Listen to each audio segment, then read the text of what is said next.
નમસ્કાર મિત્રો, હું ભરતકુમાર વર્મા, ડૉક્ટર એડવોકેટ. આજે ખાસ ડેડિયાપાડા ખાતે વડાપ્રધાન મોદી નરેન્દ્ર મોદીજી તેમની યાદગીરી આપવા જઈ રહ્યા છે.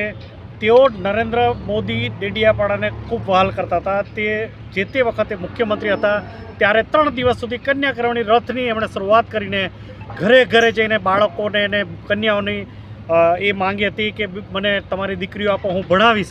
એવા ઉમદા હેતુથી તેમણે ડેડિયાપાડાની કન્યાકર્મણી રથનો મુખ્યમંત્રી બનીને ઉમદા જ્યારે પ્રયોગ કર્યો હતો ત્યારે ફરી તેમને એક વખત ડેડિયાપાડાની યાદ આવી છે અને તેઓ વડાપ્રધાન 15મી તારીખે જ્યારે આવી રહ્યા છે તેની તડામાર તૈયારી ડેડિયાપાડા ખાતે હાલ ચાલી રહી છે. અહીંયા વિશાળ ડોમ બનનારા છે. બિરસા મુંડા ભગવાનની જન્મજયંતિની ઉજવણી 15મી તારીખે થનાર છે, જેના ભાગરૂપે સમગ્ર દેશમાંથી પણ આદિવાસી જનતાનું માનવ મેળામણ અહીંયા ઉમટી પડનાર છે.